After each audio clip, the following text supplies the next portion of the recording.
ಬೆಳಗ್ಗೆನಲ್ಲ ರೀ, ನಾನು ನೆನ್ನೆ ನೋಡಿದೆ ಪರೀದ್ ಬಟ್ಟೆಗಳು. ಅವಾಗ ಅಯ್ಯೋ ಏನ್ ಇಷ್ಟೊಂದು ಹೊಸ ಬಟ್ಟೆ ಐತಲ್ಲ, ನಾನು ನೋಡ್ಕೊಂಡಿರೋದು 4-5 ಟೀ ಶರ್ಟ್ಗಳು ಎಲ್ಲ ಹೊಸವೇ ಇದಾವೆ.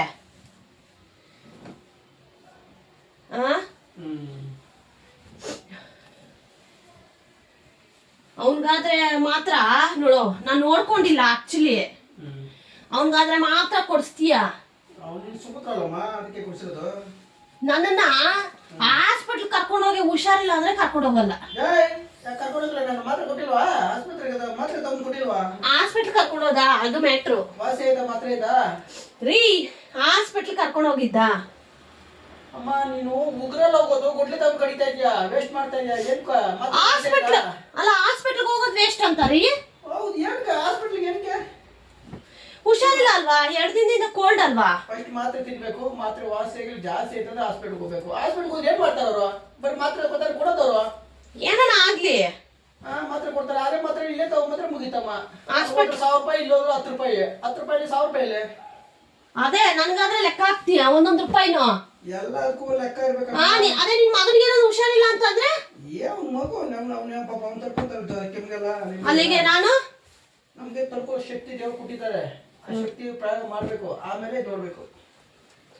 3 ದಿನದಿಂದ ರೀ ಕರ್ಕೊಂಡೋಗ್ರಿ ಅಂತ ಕೇಳ್ತಾ ಇರೋದು. ವಾಸಿ ಆಯ್ತಾ ವಾಸಿ ಆಗಿಲ್ಲ ಎರಡೇ ಒಂದು ಆನ್ಸರ್, ಎಸ್ ಸರ್ ಅಷ್ಟೇ ಕೇಳ್ತಾರೆ. ರಾತ್ರಿ ಅದ್ಯಾವುದೋ ಕೋಲ್ಡ್ ಮಾತ್ರೆ ಅಂತ ಅದ್ಯಾವುದೋ ಫಾರ್ಮಸಿಲಿ ತಗೊಬಂದು ಕೊಟ್ಟೆ. ಡಾಕ್ಟರ್ ಫಾರ್ಮಸಿ ಅಂತ ನಾವು ಮಾತ್ರೆ ಕೊಟ್ಟಿದ್ದು. ಡಾಕ್ಟರ್ ಮನೆಯಿಂದ ತಗೊಂಡು ಕೊಡ್ತಾರ ಮಾತ್ರೆಗಳಲ್ಲ.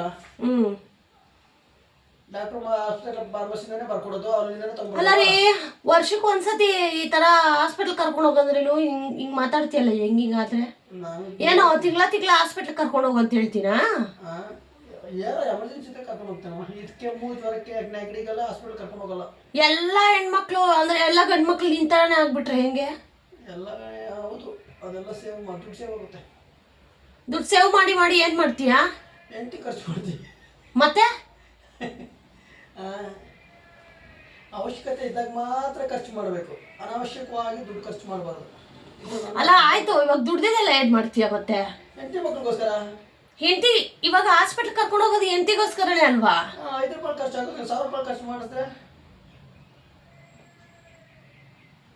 5 ರೂಪಾಯಿ ಹೋಗೋ ನೆಗಡಿಗೆ ಮಾತ್ರೆ ತೆಗೆದಕ್ಕೆ ಕ್ಲಿಯರ್ ಆಯ್ತು. ಏನೋ ಕ್ಲಿಯರ್ ಆಗಿಲ್ಲ ಅಂದ್ರೆ ಆಯ್ತು ಹೋಗಪ್ಪ, ಕ್ಲಿಯರ್ ಆಗಿಲ್ಲ ಹೋಗೋಣ ಅಂತ ಅನ್ಬೋದು. ಕ್ಲಿಯರ್ ಆಯ್ತಲ್ವಾ? ಅವ್ನು ಡಾಕ್ಟರ್ ಹೋಗಿದ್ರೆ ಅದೇ ತರ ಮಾಡ್ತಾರೆ. ಸರಿ, ಇವಾಗ ನೀನ್ ದುಡಿತಾ ಇರೋದು ಯಾರಿಗೋಸ್ಕರ? ಹೆಂಡತಿ ಮಕ್ಕಳಿಗೋಸ್ಕರನೇ. ಮತ್ತೆ ಆ ಹಾಸ್ಪಿಟ್ಲ್ ಬೇಸಿಕ್ ಒಂದು 500 ರೂಪಾಯಿ 1000 ರೂಪಾಯಿ ಆಗ್ಬೋದು ಹೋದ್ರೆ ಹಾಸ್ಪಿಟ್ಲ್ಗೆ. ಈ ಕೋಲ್ಡ್ ವಾಸಿ ಐತಲ್ಲ, ಮತ್ತೆ ಹಾಸ್ಪಿಟ್ಲ್ಗೆ ವಾಸಿ ಆಗಿಲ್ಲ ರೀ. ಯಾವಾಗ ರೀ ಕೋಲ್ಡ್ ಬಂದಿದ್ದು ನನಗೆ? ಮೊನ್ನೆ 3 ದಿನ. ಅಮ್ಮ ನಾನು ಕೋಲ್ಡ್ ಬಂದ್ರೆ ನಾನು 2 ದಿವಸ ಅದು ನಿನ್ನ ಬಾಡಿ, ನಿನ್ನಿಷ್ಟ. ಗಂಡು ಮಕ್ಳಿಗೆ 2 ದಿವಸ ಓಡೋಗ್ಬಿಡ್ತೇವೆ, ಹೆಣ್ಮಕ್ಳಿಗೆ 3 ದಿವಸ ಇರ್ತದೆ, 3 ದಿವಸ ಅದು ಯಾರು ಹೋಗಲ್ಲ ಬಿಡಪ್ಪ. ಎಲ್ಲೋ 3 ದಿನದಿಂದ ನಾನು ಊಟ ಮಾಡಕ್ಕಾಗ್ತಲ್ಲ, ಒಂದು ವಿಡಿಯೋ ಮಾಡಿಲ್ಲ ನಾನು. ಹೌದಾ? ಮಾತಾಡಕ್ ಆಗ್ದಿರಾ ಕೋಲ್ಡ್ಗೆ ಮೂಗಲ್ ತಲೆ ಎಲ್ಲ ಭಾರ ಹೇಳ್ತಾನೆ ಅಂತೀರಿ. ಒಂದ್ಸತಿ ಹಾಸ್ಪಿಟ್ಲ್ಗಾದ್ರೂ ಹೋಗಿ ಬರೋಣ ಅಂತ ನೆನ್ನೆನೂ ಹೇಳಿದಿನ ಇಲ್ವಾ? ನೆನ್ನೆ ಹೇಳಿದೆ, ನನಗೆ ಆಫೀಸ್ ಟೈಮ್ ಸಿಗ್ಬೇಕಲ್ಲ. ನೀನು ಯಾವಾಗ ಹೇಳಿದ್ರೆ ಬೆಳಿಗ್ಗೆ ಪ್ಲಾನ್ ಮಾಡ್ಕೊಬೇಕು. ಬೆಳಿಗ್ಗೆ 10 ಗಂಟೆಗೆ ನಾನು ಒಂದಿನ ರಜಾ ಹಾಕ್ಬಿಟ್ರೆ ಅಡುಗೆ ಮಾಡಕ್ಕೆ ನನ್ನ ಕೈಯಲ್ಲಿ ಆಗಲ್ಲ ಅಂತ.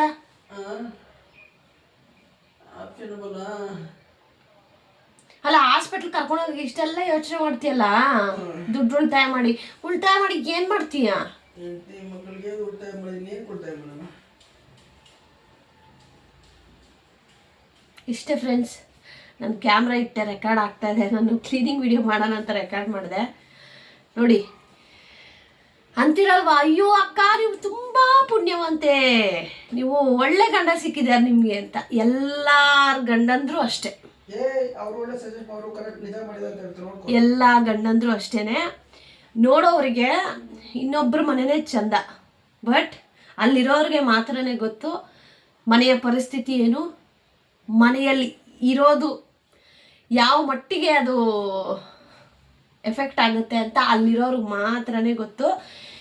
ಸೊ ನಾನು ಮದುವೆಗೆ ಮುಂಚೆ ಜಸ್ಟ್ ಅಂತ 2 ಕೆಮ್ಮೋಷ್ಟೊತ್ತಿಗೆ ನಮ್ಮಪ್ಪ ಹಾಸ್ಪಿಟ್ಲ್ ಕರ್ಕೊಂಡು ಹೋಗೋರು. ನನಗದು ರೂಢಿ ಆಗಿಬಿಟ್ಟಿದೆ. ಕೈ ಸಣ್ಣ ಒಂದು ಚೂರು ಗಾಯ ಆಗಿ ಬ್ಲಡ್ ಬಂದ್ರೂ ನಮ್ಮಪ್ಪ, ನಮ್ಮೂರಲ್ಲಿ ಹಾಸ್ಪಿಟ್ಲ್ ಅಲ್ಲೇ ಇತ್ತು, ಒಂಚೂರು ಗಾಯ ಆದ್ರೂ ನಡಿಯಮ್ಮ ಹಾಸ್ಪಿಟ್ಲ್ಗೆ ಹೋಗಿ ಸ್ವಲ್ಪ ಟಿಂಚರ್ ಹಾಕ್ಸ್ಕೊಬರೋಣ. ಅಲ್ಲಿ ಹಾಸ್ಪಿಟ್ಲ್ಗೆ ಹೋದ್ರು 100 ರೂಪಾಯಿ. ಆವಾಗ ಜಸ್ಟ್ ಅದೇನೋ ರಬ್ ಮಾಡಿ ಕ್ಲೀನ್ ಮಾಡಿ ಟೀಚರಾಗಿ ಕಲಿಸೋರು. ಹಂಗೆ ಬೆಳೆದವಳು ನಾನು. ಓಕೆ, ಒಂದು ಸ್ವಲ್ಪ ನೋವಾಗೋಷ್ಟೊತ್ತಿಗೆ ಒಂಥರ ಸ್ಪಂದಿಸ್ತಾ ಇದ್ರು. ಬಟ್ ಮದುವೆ ಆಗಿದ್ದು ಹೊಸದ್ರಲ್ಲಿ ಇವ್ರು ನನ್ನನ್ನು ಹಾಸ್ಪಿಟಲ್ ಕರ್ಕೊಂಡೋಗ್ರಿ ಅಂತಂದರೆ ಇವತ್ತು ನೋಡೋಣ ನಾಳೆ ಹೋಗೋಣ ಅಂತ ಫಸ್ಟ್ ಡೇ ನನಗೆ ಹೆಂಗೆ ಸ್ಟ್ರೈಕ್ ಹೊಡಿತು ಮುಖಕ್ಕೆ ಅದು ಅಂತಂದರೆ, ಲಿಟ್ರಲಿ ನೀವು ನಂಬಲ್ಲ, ನಾನು ಹತ್ತಿದ್ದೀನಿ ಕೂತು. ಇವ್ರ ಹತ್ರ ಹೇಳ್ಕೊಂಡಿಲ್ಲ ನಾನು, ಹತ್ತಿದ್ದೀನಿ. ಅವಾಗ ನಮ್ಮ ಮನೆ ತವ್ರ ಮನೆ ನೆನಪಾಗಿ. ಸೆಕೆಂಡ್ ಇಯರು ಪರ್ಯಂತ ಆಲ್ರೆಡಿ ಬಾರ್ನ್ ಆಗಿದ್ದ.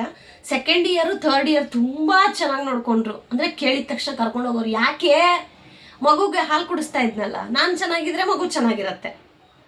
ಸೊ ಹೀಗೆ ಅರ್ಥ ಮಾಡ್ಕೊಳ್ಳಿ ಆಯಿತಾ. 2 ವರ್ಷ ಚೆನ್ನಾಗಿ ನೋಡ್ಕೊಂಡ್ರು. ಪರ್ಯಂತ ಸ್ಕೂಲ್ಗೆ ಹೋಗೋ ಸ್ಟಾರ್ಟ್ ಮಾಡ್ದ. ಅಷ್ಟೊತ್ತಿಗೆ ನಾನು ಈ ಮನೆಗೆ ಚೆನ್ನಾಗಿ ಅಡ್ಜಸ್ಟ್ ಆಗಿಬಿಟ್ಟೆ. ಹಾಸ್ಪಿಟಲ್ಗೆ ಹೋಗೋದಿರಲಿ ಅಥವಾ ದುಡ್ಡು ಖರ್ಚು ಮಾಡೋದ್ರಲ್ಲಿ ಇದೆಲ್ಲ ನಾನು ಸ್ವಲ್ಪ ಅಡ್ಜಸ್ಟ್ ಆಗಿಬಿಟ್ಟೆ. ಬಟ್ ಇವಾಗ ಇದು ಫಸ್ಟ್ ಟೈಮ್ ಅಲ್ಲ, ತುಂಬ ಸತಿ ನಾನೇನಾದರೂ ತುಂಬ ಹುಷಾರಿಲ್ಲ ಅಂತ ಅಂದರೆ ಫಸ್ಟ್ ಹೇಳ್ತೀನಿ ನಾನು ಇವ್ರಿಗೆ, ಹಾಸ್ಪಿಟಲ್ಗೆ ಕರ್ಕೊಂಡೋಗ್ರಿ, ನಂಗೆ ಯಾಕೋ ಬೆನ್ನೆಲ್ಲ ಜಾಸ್ತಿ ನೋಯ್ತಾ ಇದೆ ಹಾಗೆಲ್ಲ.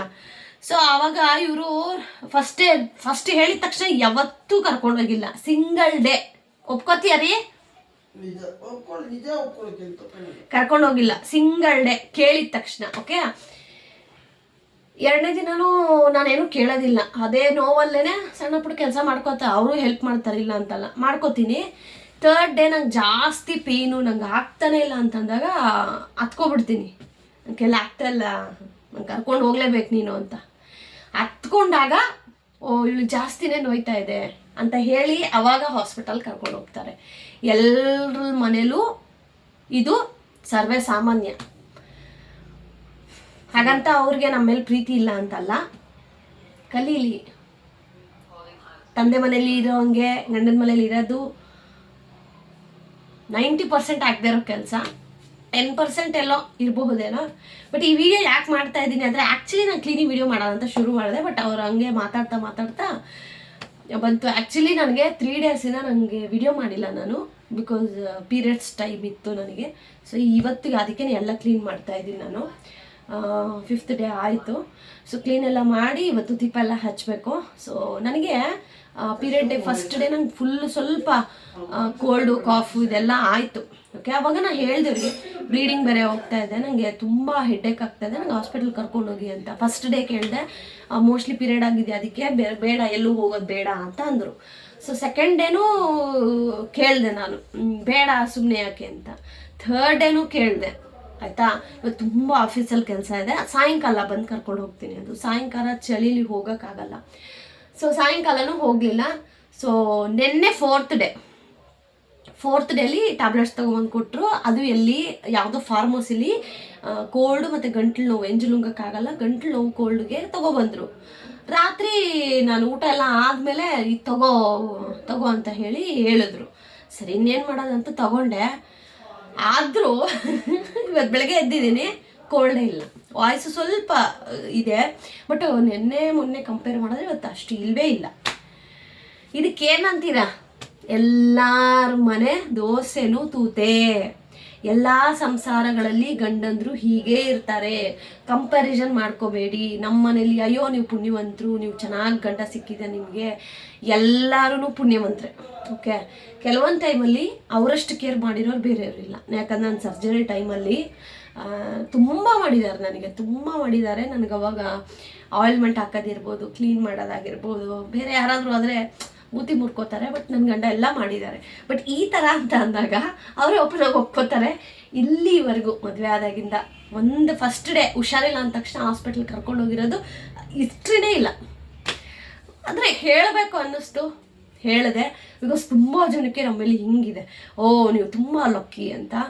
ನಿಮ್ಮ ಬಾಯರ್ಕೆಯಿಂದ ನಾನು ಲಕ್ಕಿ, ಆದರೆ ತುಂಬ ಖುಷಿ ಪಡ್ತೀನಿ ಅಂತ ಕೆಮ್ದಾಗ ಹಾಸ್ಪಿಟಲ್ ಕರ್ಕೊಂಡು ಹೋಗ್ತಾ ಇರೋ ತವ್ರ ಮನೆ ಈಗ ದೂರ ಆಗಿದೆ.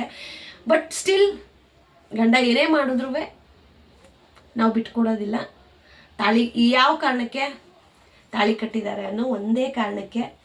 ಸೊ ಅದೊಂದೇ ಅಲ್ಲದೆ ಸರ್ಟನ್ ಟೈಮ್ ಅಂತ ಇರುತ್ತೆ ಗೊತ್ತಾ, ಈ ಪೀರಿಯಡ್ಸ್ ಟೈಮಲ್ಲಿ ಅಥವಾ ಮಗು ಹುಟ್ಟಿದಾಗ ಅಥವಾ ನಂತರ ಯಾವುದಾದ್ರೂ ಸರ್ಜರಿ ಏನಾದರೂ ಆದಾಗ ಈ ಟೈಮಲ್ಲಿ ಗಂಡಂದ್ರು ತೋರಿಸೋ ಪ್ರೀತಿ ಇದೆಯಲ್ಲ, ಇದೆಲ್ಲ ಮರ್ತೋಗ್ಬಿಡ್ತೀವಿ. ಬಟ್ ನಾನು ತುಂಬ ಚೆನ್ನಾಗಿದ್ದೀನಿ. ಆ್ಯಕ್ಚುಲಿ ಖುಷಿ ಆಗುತ್ತೆ. ಯಾಕೆ ಅಂತಂದರೆ ಇಂಥ ಗಂಡ ಸಿಕ್ಕಿರೋದಕ್ಕೇ ನಾನು ತುಂಬ ಸ್ಟ್ರಾಂಗ್ ಆಗಿರೋದು. ನೆಗಡಿ ಕೆಮ್ಮು ಬಂದ ತಕ್ಷಣ ಆವಾಗ ತುಂಬ ವೀಕ್ ಮೈಂಡೆಡ್ ಆಗಿದ್ದೆ ನಾನು.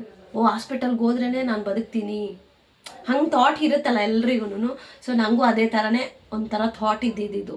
ಅಯ್ಯೋ ಹಾಸ್ಪಿಟ್ಲ್ಗೆ ಹೋದ್ರೆ ನಾನು ಬದುಕೋದು, ಇಲ್ಲಾಂದರೆ ಏನಾಗ್ಬಿಡುತ್ತೋ ಅನ್ನೋ ಲೆವೆಲ್ಗೆ ನನ್ನ ಮೆಂಟಾಲಿಟಿ ಇತ್ತು. ಬಟ್ ಈ ಮದುವೆ ಆದಮೇಲೆ ಕಂಪ್ಲೀಟ್ ನಾನು ಇವತ್ತು as A strong women, independent women ಆಗಿ ನಿಂತಿದ್ದೀನಿ. ಒಬ್ಬೊಬ್ಬಳೇ ಓಡಾಡ್ತೀನಿ, ಎಲ್ಲವನ್ನ ತೊಗೋತೀನಿ ಅಂತಂದರೆ ಅದಕ್ಕೆ ಕಾರಣ ನಮ್ಮ ಯಜಮಾನ್ರು, ಅವ್ರು ಕಲಿಸಿರೋದೆ. ಸೊ ಹುಷಾರಿಲ್ಲ ಅಂತಂದರೆ ನಾನು ಗುಡ್ಡ ಕೆಳಗಡೆ ಬೀಳೋ ಅಷ್ಟು ಪ್ರಾಬ್ಲಮ್ ಏನಲ್ಲ. ನೀವು ನಂಬೋದಿಲ್ಲ ಗೈಸ್, ಕಿವಿಲಿ ನೀರೇನೋ ಹೋಗ್ಬಿಟ್ಟು ಕಿವಿ ಮುಚ್ಕೊಬಿಟ್ಟಿದೆ. ಕಿವಿ ಮುಚ್ಕೊಂಡ್ರೆ ನಮಗೆ ಏನು ಕೆಲಸ ಮಾಡೋಕ್ಕೂ ಆಗೋದಿಲ್ಲ, ಹೆಂಗಿರುತ್ತೆ ಅಂತ ನಿಮ್ಗೆ ಗೊತ್ತು.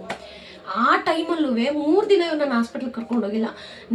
3ನೇ ದಿನಕ್ಕೆ ನಾನು ಸಂತೆಯೆಲ್ಲ ಓಡಾಡಿದ್ದೀನಿ, ಊರೆಲ್ಲ ಓಡಾಡಿದ್ದೀನಿ, ಅಂಗಡಿಗೆ ಹೋಗಿದ್ದೀನಿ, ಕೆಲಸ ಮಾಡ್ಕೊಂಡಿದ್ದೀನಿ.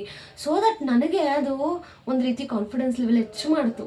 ಹುಷಾರಿಲ್ಲ ಅಂತಂದರೆ ಏನಾಗಲ್ಲ, 2 ದಿನ 3 ದಿನ ಆಗೋವರೆಗೂ ತಡ್ಕೋಬೇಕು. ತಡ್ಕೊಳಕ್ಕಾಗಲಿಲ್ವಾ ಫೈನಲಿ ಆಗ ನಾವು ಹಾಸ್ಪಿಟಲ್ಗೆ ಹೋಗಬೇಕು.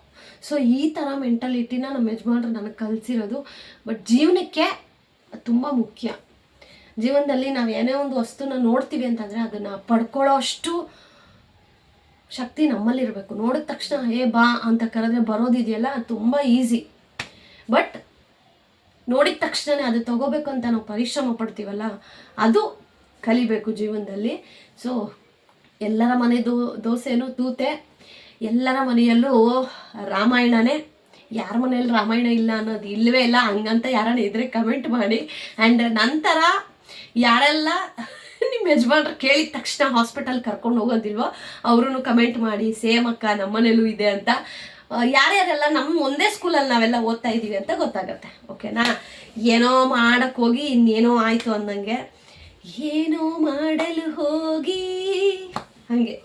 ಸೊ ಇವಾಗ 5th ಡೇ ಗೈಸ್. ನೀಟಾಗಿ ಇವತ್ತೆಲ್ಲ ಕ್ಲೀನಿಂಗ್ ಎಲ್ಲ ಕ್ಲೀನಿಂಗ್ ಮಾಡಿ ಇವತ್ತು ಪೂಜೆ ಮಾಡಬೇಕು. ಇನ್ನು ನಾಳೆ ಪರ್ಯಂತ ಅವ್ರ ಸ್ಕೂಲಲ್ಲಿ ಆ್ಯನಿವಲ್ ಡೇ ಇದೆ. ಸೊ ಅಲ್ಲಿಗೆ ಹೋಗಬೇಕು. ಸೊ ಹಾಗಾಗಿ ಸ್ವಲ್ಪ ಕ್ಲೀನಿಂಗ್ ಜಾಸ್ತಿನೇ. ವಿಡಿಯೋ ಹೆಂಗೆ ಶುರು ಮಾಡಿದೆ ಗೊತ್ತಿಲ್ಲ, ವಿಡಿಯೋ ಹೆಂಗೆ ಎಂಡ್ ಆಗ್ತಾಯಿದೆ ಅಂತ ಗೊತ್ತಿಲ್ಲ. ಸೊ ರ್ಯಾಂಡಮ್ ಶೂಟ್ ಅಂತ ಹೇಳ್ಬೋದು. ಬಟ್ ಒಂದೊಳ್ಳೆ ಕಂಟೆಂಟ್ ಸಿಕ್ತು ವಿಡಿಯೋ ಮಾಡೋಕ್ಕೆ. ಕಂಪೇರ್ ಮಾಡ್ಕೊಳ್ಳೋಕೆ ಹೋಗಬೇಡಿ. ಆಚೆಗಡೆ ಇವಾಗ ಸೋಷಿಯಲ್ ಮೀಡಿಯಾದಲ್ಲಿ ನಾವೇನು ಶೇರ್ ಮಾಡ್ತೀವಿ, ಒಂದು ಸ್ಟೇಟಸ್ ಆಗೋದಾಗಿರ್ಬೋದು, ಅಥವಾ ಎಲ್ಲೋ ಹೋಗ್ತೀವಿ, ಚೆನ್ನಾಗಿರೋ ವಿಡಿಯೋಗಳು ಮಾತ್ರ ಶೇರ್ ಮಾಡ್ತೀವಿ. ಅಂದ ಮಾತ್ರಕ್ಕೆ ಬ್ಯಾಕ್ಗ್ರೌಂಡಲ್ಲೂ ನಾವು ಹೀಗೆ ಇರ್ತೀವಿ ಅನ್ನೋದು ತಪ್ಪಾಗತ್ತೆ. ನಾವು ಕಿತ್ತಾಡ್ತೀವಿ, ಮಾತು ಬಿಡ್ತೀವಿ. ನಾವಿಬ್ಬರು ಜಗಳ ಆದಾಗ ನನ್ನ ಮಗ ನಮ್ಮಿಬ್ಬರು ಮುಂದೆ ಬಂದು ನಮ್ಮನ್ನು ಸಾರ್ಟ್ ಔಟ್ ಮಾಡಿ, ಅಂದರೆ ಇಬ್ಬರು ಮಾತಾಡೋ ಥರ ಮಾಡ್ತಾನೆ. ಇವೆಲ್ಲ ಎಲ್ಲ ಒಂದು ಸಂಸಾರಗಳಲ್ಲೂ ನಡೆಯುತ್ತೆ. ಓಕೆ, ಅದೇ ಇವಾಗ ನನಗೆ ಹುಷಾರಿಲ್ಲ ಅಂತಂದಾಗ 3 ಡೇಸ್ ವೆಯ್ಟ್ ಮಾಡೋ ನಮ್ಮ ಯಜಮಾನ್ರು, ಪರ್ಯಂತ ಹುಷಾರಿಲ್ಲ ಅಂತಂದಾಗ ಸಿಂಗಲ್ ಡೇನೂ ಅವ್ರು ವೆಯ್ಟ್ ಮಾಡಲ್ಲ, ಕರ್ಕೊಂಡು ಹೋಗ್ತಾರೆ ಹಾಸ್ಪಿಟಲ್ಗೆ. ಅಂದರೆ ನಿಮ್ಗೆ ಅನ್ನಿಸ್ಬೋದು, ಅಕ್ಕ ನಿಮ್ಗೇನು ಬೇಜಾರಾಗೋದಿಲ್ವಾ, ಅವ್ರು ತುಂಬ ಇಂಪಾರ್ಟೆನ್ಸ್ ಮಗನಿಗೆ ಕೊಡ್ತಾ ಇದ್ದಾರೆ, ನಿಮ್ಗೆ ಕೊಡ್ತಾ ಇಲ್ಲ ಅಂತ. ಬಟ್ ಅವ್ರು ಯಾಕೆ ನನಗೆ ಕೊಡ್ತಾ ಇಲ್ಲ ಅಂತಂದರೆ, ಆ್ಯಸ್ ಎ ವುಮೆನ್ ನೀನು ಇಂಡಿಪೆಂಡೆಂಟಾಗಿ ಕಲಿಬೇಕು, ಇಂಡಿಪೆಂಡೆಂಟಾಗಿ ಯೋಚನೆ ಮಾಡಬೇಕು. ನೀನು ಎಲ್ಲವನ್ನ ನೀನು ಹಿಂಗೆ ಚಿಟಿಕೆ ಹೊಡೆದ್ರೆ ನೀನು ಕೊಡ್ತಾ ಇದ್ದರೆ ನಿನಗೆ ಅದರ ಬೆಲೆ ಗೊತ್ತಾಗೋದಿಲ್ಲ. ಸೊ ಸ್ವತಃ ನೀನು ಸಂಪಾದನೆ ಮಾಡಿ ಸ್ವತಃ ನೀನು ಮಾಡ್ತಾ ಇದೆಯಲ್ಲ, ಈ ಒಂದು ಗುಣಕ್ಕೆ ಅವ್ರಿಗೆ ನಾನು ತುಂಬ ಇಷ್ಟ ಆಗ್ತೀನಿ. ಯೂಟ್ಯೂಬ್ ಮಾಡಬೇಕಾದ್ರೆ ತುಂಬ ಜನ ನನಗೆ ಬೇಡ ಏನೇನೋ ಕಮೆಂಟ್ ಹಾಕಿದ್ರು ಬಿಡಿ, ಅವಾಗೆಲ್ಲ ಬೇಡ ಅಂತ. ಬಟ್ ಯಾವಾಗ ನಾನು ಫಸ್ಟ್ ಸ್ಯಾಲ್ರಿ ಬಂತು ನಮ್ಮ ಯಜಮಾನ್ರಿಗೆ ತುಂಬ ಖುಷಿ ಆಯಿತು. ನೀನು 1 ರೂಪಾಯಿ ನಂಗೆ ಕೊಡಬೇಡ, ನಿನ್ನ ಖರ್ಚು ನಿನ್ಗೆ ಏನು ಬೇಕೋ ನೀನು ಮಾಡ್ಕೊ, ಇದೇ ಥರನೇ ಹೇಳಿದ್ದು. ಫಸ್ಟ್ ಸ್ಯಾಲ್ರಿಲಿ ಫೋನ್ ತೊಗೊಂಡೆ, ಸೆಕೆಂಡ್ ಸ್ಯಾಲ್ರಿ, ಥರ್ಡ್ ಸ್ಯಾಲ್ರಿ ಈಗ ಮೇ ಬಿ ನೆಕ್ಸ್ಟ್ ಮಂತ್ ಫೆಬ್ರವರಿಲೂ ಸ್ಯಾಲ್ರಿ ಬರುತ್ತೆ. ಸೊ ಆ ಸ್ಯಾಲ್ರಿ ಅದೆಲ್ಲ ಕೂಡಾಕಿ ಏನಾದರೂ ತೊಗೊಳ್ಳೋಣ ಅಂತ ಪ್ಲ್ಯಾನ್ ಮಾಡ್ಕೊಂಡಿದ್ದೀನಿ, ನೋಡುವ. ಸೊ ಹೀಗೆ ಹುಡುಗಿರಾಗಿ ಹೆಣ್ಣು ಮಕ್ಕಳಾಗಿ ಎಕ್ಸ್ಪೆಷಲಿ ಇಂಡಿಪೆಂಡೆಂಟ್ ಆಗಿರೋದು ತುಂಬ ಮುಖ್ಯ.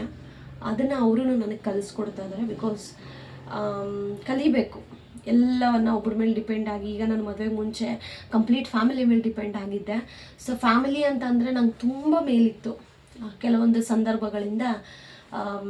ಈಗ ಅನ್ನಿಸ್ತಾ ಇದೆ, ಇಷ್ಟು ದಿನ ನಾನು ಏನು ಒಂದು ಸರ್ಕಲ್ ಹಾಕಿ ಇಟ್ಟಿದ್ನೋ, ಸರ್ಕಲ್ ಅಷ್ಟೇ ಅಲ್ಲ ಜೀವನ, ಆ ಸರ್ಕಲ್ಗೂ ಮೀರಿ ಜೀವನ ತುಂಬ ವೈಡಾಗಿದೆ. ಸೊ ಆ ಜೀವನ ನೋಡಬೇಕು ಅಂತಂದರೆ ನಾವು ಇಲ್ಲಿಂದ ನಾವು ಏನಂತೀವಿ ಬ್ರಿಡ್ಜಸನ್ನು ಹಾಕ್ಕೊಂಡು ಹೋಗಬೇಕಾಗತ್ತೆ. ಸೊ ತುಂಬ ಕಷ್ಟಪಡ್ತಾ ಇದ್ದೀನಿ. ಇವತ್ತಲ್ಲ ನಾಳೆ ನಾನು ಸಕ್ಸಸ್ ಆಗೇ ಹಾಕ್ತೀನಿ ಅನ್ನೋ ಒಂದು ನಂಬಿಕೆಯಿಂದ. ಆ್ಯಂಡ್ ತುಂಬ ಜನ ನನ್ನ ಇವಾಗ ಅಟ್ ಪ್ರೆಸೆಂಟ್ ತೆಲುಗು ಯಾರೆಲ್ಲ ಮಾತಾಡ್ತಾರೋ ಅವರು ನನ್ನನ್ನು ಫಾಲೋ ಮಾಡ್ತಾ ಇದ್ದಾರೆ. Thank you so much. ಅವ್ರಿಗೂ ಒಂದೆರಡು ಲೈನ್ ಹೇಳ್ಬಿಡ್ತೀನಿ ಕೊನೆಯಲ್ಲಿ. ಯಾಕೆ ಅಂತಂದರೆ ಇನ್ಸ್ಟಾಗ್ರಾಮಲ್ಲಿ ಬಂದು ಮೆಸೇಜ್ ಮಾಡ್ತಾ ಇದ್ದಾರೆ, ಅಕ್ಕ మేము తెలుగోళ్ళు మీరు తెలుగోళ్ళు అని తెలిసి మాకు చాలా ಖುಷಿ ಆಯ, మేము ಸಪೋರ್ಟ್ చేస్తాము ಅಂತ. ಆ ವಿಡಿಯೋ ಆದಮೇಲೆ ತುಂಬ ಜನ ಸಬ್ಸ್ಕ್ರೈಬರು ಬಂದರು ನನಗೆ. ಆಲ್ಮೋಸ್ಟ್ ಒಂದು 4-5 ಜನ ನನಗೆ ಕಮೆಂಟ್ ಮಾಡಿ ಎಲ್ಲ ఇన్స్టాగ్రామಲ್ಲಿ ಮೆసేజ్ ಮಾಡಿ ನನಗೆ, మేము తెలుగోళ్ళక్క మాకు చాలా ఖుషి ఆయ, మీరు పెరగాల, మేము సపోర్ట్ చేస్తాం అక్క, మాకి సపోర్ట్ చేయండి, మాది ಚಾನಲ್ ఉంది అని ಅಂತ. ಖುಷಿ ಆಗುತ್ತೆ ಅವನ್ನೆಲ್ಲ ನೋಡಿದಾಗ. ಆ್ಯಂಡ್ ఎవరంతా కన్నడ తెలుగోళ్ళు చూస్తూ ఉన్నారో సో మీకిను అంతేనే వేరే వాళ్ళ హస్బెండ్స్ కానీ ఇంట్లో ఆపోజిట్ ఇల్ని కంపేర్ చేసుకునేదాన్ని, చూడు వాళ్ళ యజమాని ఎంత బాగా చూసుకోండి అట్లంతా కంపారిజన్స్ వేసుకొనికే పోవద్దండ. మన ఇంట్లో ఎట్లా రామాయణం నడుస్తుందో ಬೇರೆ వాళ్ళ ఇంట్లో అట్లే ఉంటుంది, వాళ్ళు చూపించుకునేలే మీరు చూపించుకుంటారు, ఇంతే డిఫరెన్స్. సో దీన్ని నేను కన్నడలో ఒక అంత పొడుగు చెప్పినాను అంతేనే నా ఎక్స్పీరియన్స్ ప్రకారము. సో దానికి చెప్పేది కంపారిజన్ ಯಾವುದೇ కారణానికి చేసుకునే పోవద్దండ. ఉండే లైఫ్ ఒక లైఫ్. సో అయినంత వచ్చి తీసుకొని పోతా ఉండండి అంతేనే. మాకు ఇట్లే కావాలా అట్లే కావాలంటే ఇది బుక్ కాదు, మనం రాస్తే మనకు శక్తుంది అనేకి అట్లుంటే నేను అది అన్ని బుక్కులు రాసి పెడతా ఉంటున్నావు దేవుని దగ్గరికి తెలియదో, రాసిందంతా చిక్కేట్లుంటే ప్రపంచం ఇంకెట్లా ఉంటా ఉన్నావు. కానీ నేను ఒక చెప్తాను, ఆడబిడ్డలు ఎస్పెషల్లీ చాలా స్ట్రాంగ్గా ఉండాలా, మెంటಲಿ ಫಿಸಿಕಲಿ రెంಡುವೆ. దాన్ని నేను చెప్పಕ್ಕೆ ಇಷ್ಟಪಡ್ತಾను. ಸೊ ಇದಿಷ್ಟು ತೆಲುಗುವರ್ಗಾದರೆ ನಮ್ಮ ಕನ್ನಡದವ್ರಿಗೆ ಹೇಳೋದು. ಸೊ ಯೋಚನೆ ಮಾಡಿ ಬೇರೆಯವ್ರಿಗೆ ಕಂಪೇರ್ ಮಾಡಿ ಜೀವನ ಮಾಡೋದಕ್ಕಿಂತ ನಮ್ಮ ಜೀವನ ಹೇಗಿದೆ ಅದನ್ನು ಹಾಗೆ ಅಕ್ಸೆಪ್ಟ್ ಮಾಡಿ ತಗೊಂಡೋಗಿ ಜೀವನ ತುಂಬ ಚೆನ್ನಾಗಿರುತ್ತೆ, ಆರಾಮಾಗಿರುತ್ತೆ. ಸೊ ಇಷ್ಟು ಹೇಳೋಕ್ಕೆ ಇಷ್ಟಪಡ್ತೀನಿ. ಆ್ಯಂಡ್ ನಾಳೆ ಒಂದೊಳ್ಳೆ ವಿಡಿಯೋ ಜೊತೆ ಬರ್ತೀನಿ. ತುಂಬ ಚೆನ್ನಾಗಿದೆ, ಇಂಟ್ರೆಸ್ಟಿಂಗ್ ಟಾಪಿಕ್. ಅದ್ರ ಜೊತೆ ನಾನು ವಿಡಿಯೋ ಶೇರ್ ಮಾಡ್ತೀನಿ. ಆ್ಯಂಡ್ ಇಲ್ಲಿವರೆಗೂ ನಮ್ಮ ಚಾನಲ್ನ ನೋಡ್ತಾ ಇದ್ದಾರೆ ತುಂಬ ಜನ. ಅದು ಏನು ಹೊಟ್ಟೆ ಕಿಚ್ಚು ಅಂತ ಗೊತ್ತಿಲ್ಲ, ನೋಡ್ತಾರೆ, ಲೈಕ್ ಮಾಡಲ್ಲ, ಸಬ್ಸ್ಕ್ರೈಬ್ ಆಗಲ್ಲ, ಒಂದು ಕಮೆಂಟ್ ಹಾಕಲ್ಲ. ಆ ಕಮೆಂಟ್ ಏನು ಬಂದಿದೆ ಅಂತಲೂ ಓದಕ್ಕೆ ಬರ್ತಾರೆ. ನನಗೆ ಹೆಂಗಿದೆಲ್ಲ ಗೊತ್ತಾಗುತ್ತೆ ಅಂದರೆ ನಮಗೆ ನೀಟಾಗಿ ಗೊತ್ತಾಗುತ್ತೆ. ಕ್ರಿಯೇಟರ್ಸ್ಗೆ ಯಾರ್ಯಾರು ಸಬ್ಸ್ಕ್ರೈಬರು, ಯಾರ್ಯಾರು ನೋಡ್ತಾರೆ ಸರ್ಚ್ ಮಾಡಿ ಎಲ್ಲವೂ ಗೊತ್ತಾಗುತ್ತೆ. ಒಂದು ಸತಿ ನೀವು ನಮ್ಮ ವಿಡಿಯೋನ ಕ್ಲಿಕ್ ಮಾಡಿ ನೋಡಿದ್ದೀರಾ ಅಂತಂದರೆ ನೀವು ವೀವರ್ ಆಗಿ ನಮ್ಗಲ್ಲಿ ತೋರಿಸುತ್ತೆ ಯೂಟ್ಯೂಬ್. ಓಕೆ, ಅದು ನೀವು ಅನ್ಕೋಬೋದು ಗೊತ್ತಾಗೋದಿಲ್ಲ ಅಂತ. ಯಾರು ಬೇಡ, ಸ್ವಂತ ನಮ್ಮವರೇ ಜಸ್ಟ್ ನೋಡ್ತಾರೆ, ಸಬ್ಸ್ಕ್ರೈಬ್ ಆಗಲ್ಲ. ಅವ್ರಿಗೇನು ಹೇಳಬೇಕು? ಇವಾಗ ಇಷ್ಟು ಒಂದು 15,000+ ಸಬ್ಸ್ಕ್ರೈಬರ್ ಯಾರಿದ್ದಾರಲ್ಲ, ಇವುದ್ರಲ್ಲಿ ಆಲ್ಮೋಸ್ಟ್ ತೀರಾ ಕಡಿಮೆ ನಮ್ಮವರು, ನಮ್ಮ ರಿಲೇಷನ್ ಅವರು ಒಂದು 20% ಇರ್ಬೋದೇನೋ. ಇನ್ನು 80% ಅಷ್ಟು ಜನ ಪಾಪ ಯಾವುದೋ ಮೂಲೆಯಿಂದ ನಮ್ಮ ಪರಿಚಯ ಇಲ್ಲ, ಏನೋ ಹೀಗೆ ಯೂಟ್ಯೂಬಲ್ಲಿ ನೋಡಿ ನಮ್ಮನ್ನು ಇಷ್ಟಪಟ್ಟು ಸಬ್ಸ್ಕ್ರೈಬ್ ಮಾಡಿ ನೋಡ್ತಾರೆ. ಸೊ ಹಾಗೆ ಇರಬೇಕಾದ್ರೆ ನಮ್ಮವರು ಇನ್ನೂ ಕೆಲವೊಬ್ರು ಇರ್ತಾರೆ, ಈ ಸೈಕೋಗಳು ಅನ್ನೋ ಥರ. ನಾನು ಹಂಗೆ ಅಂತೀನಿ, ಸೈಕೋಗಳು. ಜಸ್ಟ್ ಅವಳು ಏನು ಹಾಕಿದ್ದಾಳೆ ವಿಡಿಯೋ ನೋಡೋಕೆ ಮಾತ್ರ ಬರ್ತಾರೆ, ಸಬ್ಸ್ಕ್ರೈಬ್ ಆಗಲ್ಲ. ಅಂದರೆ ಅವ್ರಿಗೆ ಗೊತ್ತಿಲ್ಲ ಸಬ್ಸ್ಕ್ರೈಬಿಂದ ಏನಾಗಲ್ಲ, ವ್ಯೂಸಿಂದನೇ ಆಗೋದು ಅಂತ. ಲೈಕ್ ಮಾಡಲ್ಲ, ಒಂದು ಕಮೆಂಟ್ ಹಾಕಲ್ಲ. ಆಮೇಲೆ ಕಮೆಂಟ್ ಬಾಕ್ಸ್ ಬಂದು ನೋಡ್ತಾರೆ ಯಾರ್ಯಾರು ಏನೇನು ಕಮೆಂಟ್ ಮಾಡೋರೆ, ಉಗ್ದವ್ರ ಇವಳನ್ನ ಒಳ್ಳೆ ರೀತಿಲಿ ಮಾತಾಡಿದಾರ, ಇವೆಲ್ಲವನ್ನ ಅಬ್ಸರ್ವ್ ಮಾಡುತ್ತಾರೆ. ಅದಕ್ಕೆ ಯಾಕೆ ಒಂದು ಸಬ್ಸ್ಕ್ರೈಬ್ ಆಗಿ ಒಂದು ಸಪೋರ್ಟ್ ಮಾಡಿ ಅಲ್ಲ. ಅವಾಗ ನೀವು ನಾವು ಸಂಬಂಧಿಕರು, ಸೋಕಾಲ್ಡ್ ಸಂಬಂಧಿಕರಲ್ಲಿ ನೀವು ಬರ್ತೀರಾ, ನಮ್ಮ ಸಂಬಂಧಿಕರು ಎಲ್ಲರೂ ನನ್ನ ಸಬ್ಸ್ಕ್ರೈಬ್ ಆಗಿದ್ದಾರೆ, ಸಬ್ಸ್ಕ್ರೈಬ್ ಆಗಿ ನೋಡ್ತಾ ಇದ್ದಾರಂತೆ, ಇದೇ ಥರ ಒಂದು ವಿಡಿಯೋ ಮಾಡಿ ಹಾಕ್ತೀನಲ್ಲ. ಸೊ ದಟ್ ನಿಮಗೂ ಅದೊಂಥರ ಪ್ರೌಡ್ ಫೀಲಿಂಗ್ ಅಲ್ವಾ. ಸೊ ಬೆಳೆಯೋವರೆಗೂ ಮಾತ್ರನೇ ಇವ್ರಿಗೆ ಗೊತ್ತಿಲ್ಲಪ್ಪ ನಂಗೆ ಅದು ಯಾರೋ ಅಂತ. ಬೆಳೆದು ಒಂದು ಸಕ್ಸಸ್ ಆದಮೇಲೆ ಅವಳು ನನ್ನ ತಂಗಿ, ಅವಳು ನಮ್ಮ ಚಿಕ್ಕಪ್ಪನ ಮಗಳು, ದೊಡ್ಡಪ್ಪನ ಮಗಳು, ನಮ್ಮ ರಿಲೇಷನ್ನೇ ಆ ಹುಡುಗಿ ತುಂಬ ಚೆನ್ನಾಗಿ ಮಾಡ್ತಾಳೆ, ಅವ್ರು ಮಾತ್ರ ಸಬ್ಸ್ಕ್ರೈಬ್ ಆಗಿರೋದಿಲ್ಲ. ಹಾಗೆ ಪ್ರಪಂಚನೇ ಹೀಗೆ, ಪ್ರಪಂಚಕ್ಕೆ ಅನುಗುಣವಾಗಿ ನಾವು ಹೋಗ್ತಾ ಇರಬೇಕು. ಆಮೇಲೆ ತುಂಬ ಪ್ರಮೋಷನ್ಸ್ಗಳು ಬಂತು ನಮಗೆ, ಸೋ ಕಾಲ್ಡ್ ನಮ್ಮವ್ರ ಕಡೆಯಿಂದಾನೆ. ನಾನು ಮಾಡಲ್ಲ, ನನಗೆ ಯಾರು ಮರ್ಯಾದೆ ಕೊಡದೆ ಮಾತಾಡ್ಸಿದಾರೋ ಅವ್ರೀಗ ಬಂದು ಭಾಗ್ಯ ಚೆನ್ನಾಗಿದೆಯಾ, ನಂಗೊಂದು ಪ್ರಮೋಷನ್ ಮಾಡಿಕೊಡು, ನಮ್ದು ಈ ಥರ ಒಂದಿದೆ. ನಾನು ಜೋಕರ್ ಥರ ಕಾಣ್ತಾ ಇದ್ದೀನ ಅಲ್ಲ, ಮಾಡಿಕೊಡ್ತೀನಂತ ಅದು ಹೆಂಗೆ ಅಂದ್ಕೊಂಡ್ರಿ ನೀವು? ನನಗೆ ಇವಾಗ ಯಾರು ಪಾಪ ಅನ್ನೋನ್ ಗೊತ್ತಿಲ್ಲದೆ ಇರೋರು ಯಾರು ಸಪೋರ್ಟ್ ಮಾಡ್ತಾರೋ ಅಂಥವ್ರಿಗೆ ನಾನು ಸಪೋರ್ಟ್ ಫ್ರೀಯಾಗಿ, ನಾನು ₹1 ತೊಗೊಳ್ಳಲ್ಲ ಪ್ರಮೋಷನ್ಗೆ, ಫ್ರೀಯಾಗಿ ಪ್ರಮೋಷನ್ ಮಾಡ್ತೀನಿ. ಇಂಥವ್ರಿಗೆ ಮಾತ್ರ ನಾನು ಪ್ರಮೋಷನ್ ಮಾಡಲ್ಲ, ನಾನು ಮನಸ್ಪೂರ್ವಕವಾಗಿ ಅನ್ನಿಸುತ್ತಾ. ಸೊ ನಾನು ಕಷ್ಟದಲ್ಲಿದ್ದಾಗ ನಂಗೆ ಒಂದೆರಡು ಸಾಂತ್ವನ ಮಾತು ಹೇಳಿದ್ರ ಅಂಥವ್ರಿಗಾದರೆ ನಾನು ಸಪೋರ್ಟ್ ಮಾಡ್ತೀನಿ. ಅಂದರೆ ಟೈಮ್ ಎಲ್ರಿಗೂ ಬಂದೇ ಬರುತ್ತೆ, ಟೈಮ್ಗೋಸ್ಕರ ಕಾಯ್ಬೇಕು. That is my rules. So ಇದಾಗಿತ್ತು ಒಂದು ಸ್ಮಾಲ್ ವಿಡಿಯೋ ಎಲ್ಲ ತುಂಬ ದೊಡ್ಡದಾಗೋಯ್ತು. ಹೇಳಿರೋ ಮಾತು ಯಾರಿಗಾದ್ರೂ ಹರ್ಟ್ ಆಗಿದ್ದೆ I am really sorry. And ಎಲ್ಲರ ಮನೇಲೂ ಇರೋದು ಇದೇನೆ. ಸೊ ಯಾರ ಮನೆಯಲ್ಲೂ ತೋರಿಸ್ಕೊಳಕ್ ವಿಡಿಯೋದಲ್ಲಿ ಚೆನ್ನಾಗಿರಬಹುದು ಬಿಟ್ಟರೆ ಎಲ್ಲರ ಮನೆಯಲ್ಲೂ ಇದೇ ಥರ ಇರುತ್ತೆ. ಸೊ ಜಸ್ಟ್ ಫನ್ನಾಗಿ ತಗೊಳ್ಳಿ ಆ್ಯಂಡ್ ಬೇರೆಯವ್ರಿಗೆ ಕಂಪ್ಯಾರಿಸನ್ ಮಾಡ್ಕೊಳ್ಳೋದು ಬಿಟ್ಬಿಡಿ. So thank you so much for watching. ನಾಳೆ ಮತ್ತೊಂದು ಇಂಟ್ರೆಸ್ಟಿಂಗ್ ವಿಡಿಯೋ ಜೊತೆ ಸಿಗ್ತೀನಿ. ಬಾಯ್ ಬಾಯ್.